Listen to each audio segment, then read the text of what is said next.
A walk in Amnesia. That morning, my wife and I said our usual goodbyes. She left her second cup of tea, and she followed me to the front door. She did this every day. She took from my coat a hair which was not there, and she told me to be careful. She always did this. I closed the door, and she went back to her tea. I am a lawyer, and I work very hard.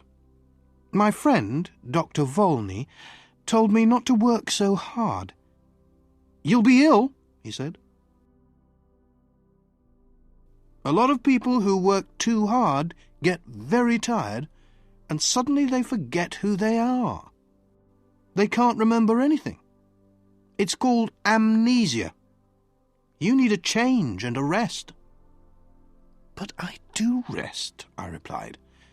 "On Thursday nights, my wife and I play a game of cards, and on Sundays she reads me her weekly letter from her mother." That morning, when I was walking to work, I thought about Dr. Volney's words. I was feeling very well and pleased with life. When I woke up, I was on a train and feeling very uncomfortable after a long sleep. I sat back in my seat and I tried to think. After a long time, I said to myself, I must have a name. I looked in my pockets. No letter, no papers, nothing with my name on. But I found $3,000. I must be someone, I thought. The train was crowded with men who were all very friendly. One of them came and sat next to me. "Hi, my name's R.P. Boulder, Boulder & Son from Missouri. You're going to the meeting in New York, of course. What's your name?" I had to reply to him, so I said quickly, "Edward Pinkhammer, from Cornopolis, Kansas." He was reading a newspaper, but every few minutes he looked up from it to talk to me. I understood from his conversation that he was a druggist, and he thought that I was a druggist too. "Are all these men druggists?" I asked. "Yes, they are," he answered. "Like us, they're all going to the yearly meeting in New York." After a time, he held out his newspaper to me. "Look at that," he said. "Here's another of those men who run away and then say that they have forgotten who they are. A man gets tired of his business and his family, and he wants to have a good time. He goes away somewhere, and when they find him, he says that he doesn't know who he is and that he can't remember anything." I took the paper and read this.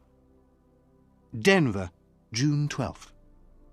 Elwyn C. Belford, an important lawyer in the town, left home 3 days ago and has not come back. Just before he left, he took out a lot of money from his bank. Nobody has seen him since that day. He is a quiet man who enjoys his work and is happily married. But Mr. Belford works very hard, and it is possible that he has amnesia. "But sometimes people do forget who they are, Mr. Boulder," I said. "Oh, come on," Mr. Boulder answered. "It's not true, you know. These men just want something more exciting in their lives. Another woman, perhaps. Something different." We arrived in New York at about 10 o'clock at night. I took a taxi to a hotel, and I wrote the name Edward Pinkhammer in the hotel book. Suddenly, I felt wild and happy. I was free. A man without a name can do anything. The young man behind the desk at the hotel looked at me a little strangely. I had no suitcase.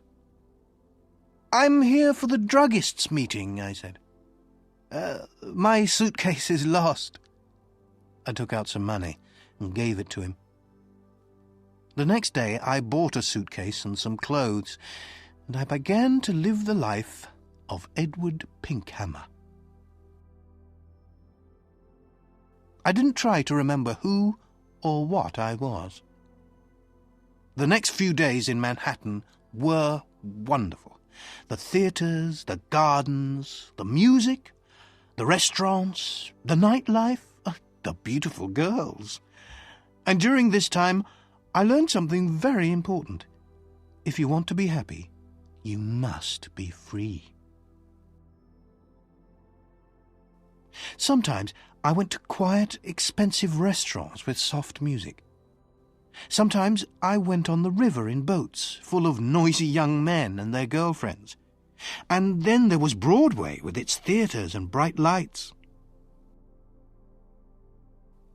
One afternoon, I was going back into my hotel when a fat man came and stood in front of me.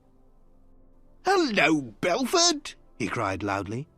"What are you doing in New York? Is Mrs. B with you?" "I'm sorry, but you're making a mistake, sir," I said coldly. "My name is Pinkhammer." "Please excuse me." The man moved away in surprise, and I walked over to the desk. Behind me, the man said something about a telephone. "Give me my bill," I said to the man behind the desk, "and bring down my suitcase in half an hour." That afternoon, I moved to a quiet little hotel on Fifth Avenue. One afternoon, in one of my favourite restaurants on Broadway, I was going to my table when somebody pulled my arm. "Mr. Belford!" a sweet voice cried. I turned quickly and saw a woman who was sitting alone. She was about 30, and she had very beautiful eyes. "How can you walk past me like that?" she said. "Didn't you know me?" I sat down at her table. Her hair was a beautiful red-gold colour. "Are you sure you know me?" I asked. "No," she smiled. "I never really knew you." "Well, my name is Edward Pinkhammer," I said, "and I'm from Kansas." "So you haven't brought Mrs. Belford with you, then?" she said, and she laughed. "You haven't changed much in 15 years, Elwyn." Her wonderful eyes looked carefully at my face. "No," she said quietly. "You haven't forgotten. I told you that you could never forget." "I'm sorry," I answered, "but that's the trouble.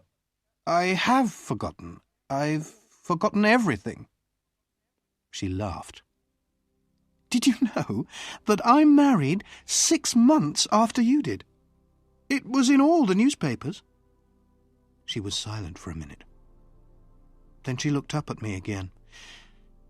"Tell me one thing, Elwyn," she said softly. "Since that night, 15 years ago, can you touch, smell or look at white roses and not think of me?" "I can only say that I don't remember any of this," I said carefully. "I'm very sorry." I tried to look away from her. She smiled and stood up to leave. Then she held out her hand to me, and I took it for a second. "Oh, yes, you remember," she said, with a sweet, unhappy smile. "Goodbye, Elwyn Belford." That night I went to the theatre, and when I returned to my hotel, a quiet man in dark clothes was waiting for me. "Mr. Pinkhammer," he said, "can I speak with you for a minute?" There's a room here." I followed him into a small room. A man and a woman were there. The woman was still beautiful, but her face was unhappy and tired. I liked everything about her. The man, who was about 40, came to meet me. "Belford," he said, "I'm happy to see you again. I told you that you were working too hard. Now you can come home with us. You'll soon be all right." "My name," I said, "is Edward Pinkhammer. I've never seen you before in my life." The woman cried out, "Oh, Elwyn! Elwyn! I'm your wife!" She put her arms around me, but I pushed them away. "Oh, Dr. Volney, what is the matter with him?" the woman cried. "Go to your room," the doctor said to her. "You'll soon be well again." The woman left, and so did the man in the dark clothes. The man, who was a doctor, turned to me and said quietly, "Listen, your name is not Edward Pinkhammer." "I know that," I replied, "but a man must have a name." "Why not Pinkhammer?" "Your name," the doctor said, "is Elwyn Belford. You are one of the best lawyers in Denver, and that woman is your wife." "She's a very fine woman," I said, after a minute. "I love the colour of her hair." "She's a very good wife," the doctor replied. "When you left 2 weeks ago, she was very unhappy. Then we had a telephone call from a man who saw you in a hotel here." "I think I remember him," I said. "He called me Belford. Excuse me, but who are you?" "I'm Bobby Volney. I've been your friend for 20 years and your doctor for 15 years. Elwyn, try to remember." "You say you're a doctor," I said. "How can I get better? Does amnesia go slowly or suddenly?" "Sometimes slowly, sometimes suddenly." "Will you help me, Dr. Volney?" I asked. "Old friend," he said, "I'll do everything possible." "Very well. And if you're my doctor, you can't tell anybody what I say?" "Of course not," Dr. Volney answered. I stood up. There were some white roses on the table. I went over to the table, picked up the roses, and threw them far out of the window. Then I sat down again. "I think it will be best, Bobby," I said, "to get better suddenly. I'm a little tired of it all now. Go and bring my wife Marion in now." "But, oh, Doctor," I said with a happy smile. "Oh, my good old friend. It was wonderful."